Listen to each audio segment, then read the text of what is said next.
Sana nilutas mo din. Sana pinakulong mo rin yung mga involved. Makamag-anak mo man o kapartido mo man. Sana nilutas mo. Hindi mo lang nilantad. Puta, sarili mong gobyerno eh. Sasabihin mo, malawak ang pagnanakaw sa gobyerno ko. O yan ha, nilantad ko na. Hindi po nyo trabaho yung maglantad bilang presidente. Ang trabaho nyo, matanggal yung mga magnanakaw sa gobyerno nyo. Maparusahan yung mga magnanakaw. Hindi yung nilantad ko na nga, ako pa rin may kasalanan. Eh sino may kasalanan? Kami? Kami. Ingrato ka BBM, pinakulong mo sa gitna ng Europa, nagpalibing sa airpot mo sa libingan ng mga bayani, buang kabangag talaga, Doc Buds, Diyos ko.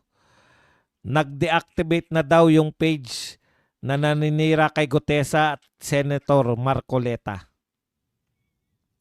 Kablag, good after po. Alam niyo yung paninira nyo kay Gutesa at kay Marcoleta, lalo kayong nasisira. Hinahabol nila yan sa November 30, lahat ng ito para ihabol nila na ang sisingilin nila ng mga ralista, Duterte hindi Marcos. Wag po kayong paloko dyan sa mga ganyang rally na Duterte pa rin. Magising kayo, kayo po, lalo na po kayong mga artista. Wag po kayong papaloko dyan sa mga dilawan na yan na ang sisisihin nyo pa rin Duterte. Nanunod naman siguro kayo. Wala akong narinig na Duterte involved dyan sa flood control na yan. Carlos Suba, Boss Buds, kahit yung simpleng program sa school may ginagawang protocol, yung pakayang leaders ng bansa ang may summit, bastos na BBM, walang alam sa... Correct! Tama ka dyan, no? Maganda yung punto mo, Claren. Kunwari, graduation, may guest kayo. Hindi po pwede, di ba? Guest speaker nyo, artista o kaya mayor. Hindi po pwede, papapicture ako kay mayor. Mayor, papicture tayo. Hindi po pwede yun. Meron, tama, maganda yung punto mo na yun. School program nga, may protocol eh. May gamit po ba tayo na high-tech para sa Geral? Ay, sa gera? Iba na gamit na, puro robot na, hindi na tao. Tsaka panay missile na, Nicole Watts. Lagi kasi nakakook ang leader. Orlando Bautista Jr., si BBM ay isa ng nobody during recent APEC 2025 summit. Ruru, okay lang, malamig na. Sa ibang lugar may esno na din. Nicole Watts, sana makauwi ka sa PH in the future, hihintayin kita. Ay! Hihintayin. Bitin yun, sir, yung House of Dynamites. Yan.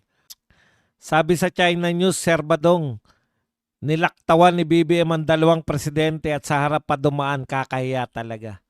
Talaga? May dinaanan pa palang dalawang presidente yun. Grabe talaga. Plus may super typhoon sa amin sa Central Visayas bukas. Sana handa na si BBM. Magkamot sa ulo at sasabihin, anong gagawin natin? Norman Castañeda. Ingat po kayo, kanya-kanya na lang ligtas. Makinig na lang po kayo sa mga LGU nyo kung paano po. Wala po tayong ano eh. Alam nyo po, dati, di ba? 3 days before na alam na ng mga tao gagawin eh. Saan babagsak? Boss, ano ba ang background ng Mokong Narido na yan? Bakit napakainit niyan kay Duterte at bakit yan ng House Leader? Wala na bang ibang makuha? Hindi po siya House Leader.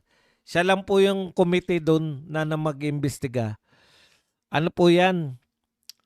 Dating tauhan niya ni Tatay Digong, saglit lang tinanggal. Paano biyahe ng biyahe?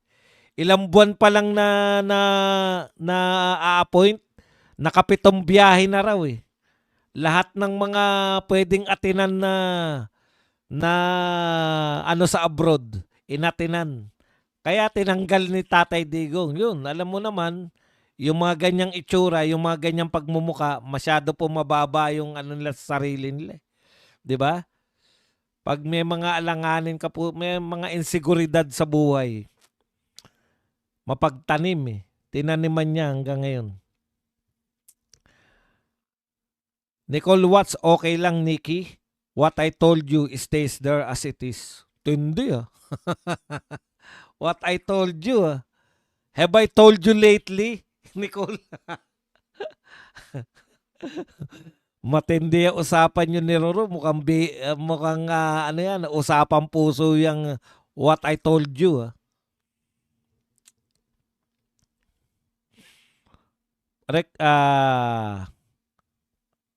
Nicole Watts, okay lang Nikki. What I told you stays here as it is. Yung bangag nung nakipagkamay kay si parang gustong batukan si Alam niyo po, marunong lang talaga sa na maging statesman eh.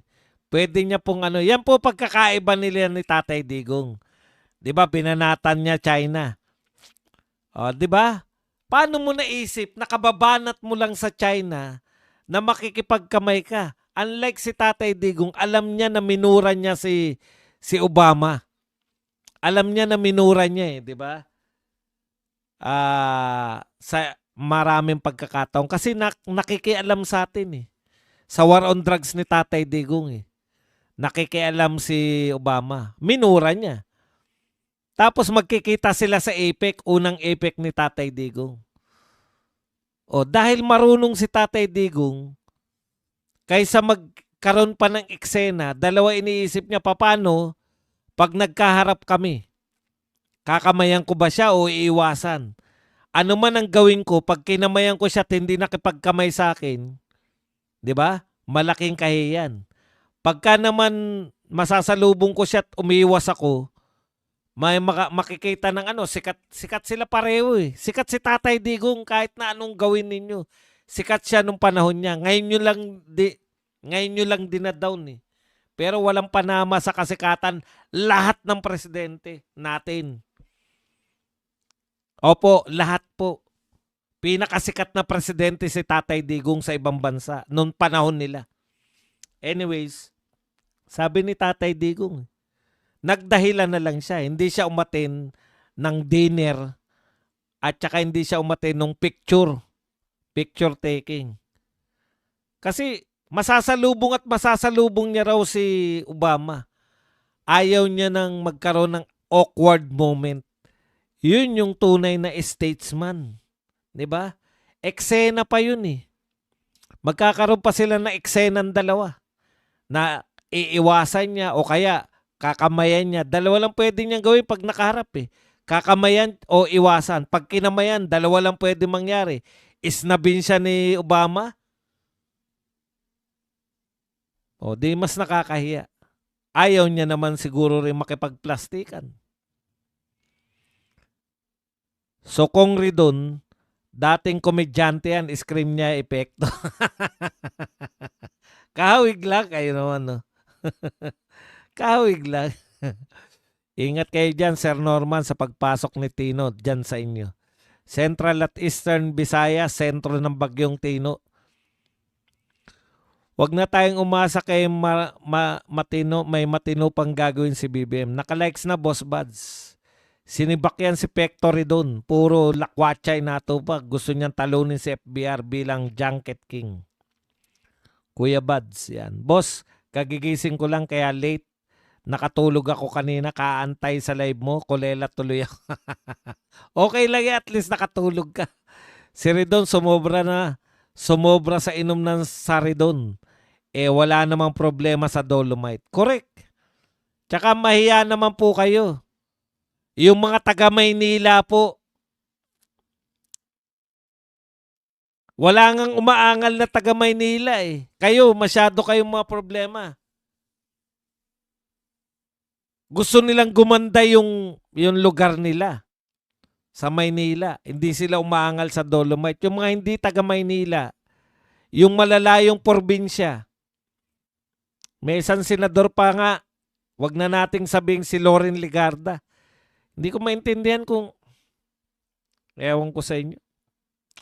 Papasok ng Typhoon Tinyo. Tinyo ba? Hindi ba Tino? Tinyo. Kayo sa pagpasok sa lugar nyo. Typhoon Tinyo kasi yun, kaya Tinyo. Yan po yun. Yan yung inaano ni Minandro. HMB. Boss Bas, ilang piraso kaya yung pinagyayabang nilang missiles na aabot daw sa mainland? Grabe, napakinggan nyo ba yun? Yung sinabi na ano?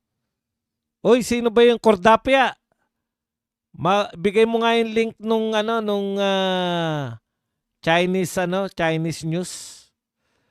Grabe yung sinabi ng China, no? Meron silang missile na may isang hydrogen bomb tapos 60 na sabay-sabay. Boss Buds, may niluluto Malacanang. Napalitan daw si Baste bilang mayor at papalit di mo nung katunggalin niyang nagtakbo na mayor sa latest election. Ano masabi mo dito, Boss Buds? Wala yan, hindi po totoo yan. Wala pong batas na ganun. Bakit nila papalitan? Nanalo yun. Hindi po yan. Ang tanong ko, papayag ba kayong mga taga Davao na papalitan yung si Vice Mayor nyo? Hindi nila gagawin yan. Mga gunggong na inggit sa Dolomite Beach. Boss Buds, si Anjo Iliana may pasabog kay Tito Sen sa Itbulaga. Kaso nga, wala pa rin eh. Wala bang birada today? Wala po eh. Kasi undas pa. Boss Buds, si Ridon ang isang reason ng global warming sa laki ng butas ng ilong sinasagap lahat ng hangin. Useless daw po ang Dolomite, sabi rin ni Antonio Tino ng ACT Teachers. Useless pala. Bakit yung mga taga Maynila hindi umaangal? Kayong mga hindi taga Maynila, angal kayo ng angal. Grabe naman kayo. Angalan nyo yung lugar nyo. Pag may nagpaganda sa lugar nyo, mag-rally kayo. O kaya tutulan nyo. Pinagaganda yung Maynila. Manila ba pinagaganda eh. Umaangal kayo. Useless. Kayo useless. Paano yan? May bagyo na naman pala. Ilang beses na may bagyo sa Marcos admin.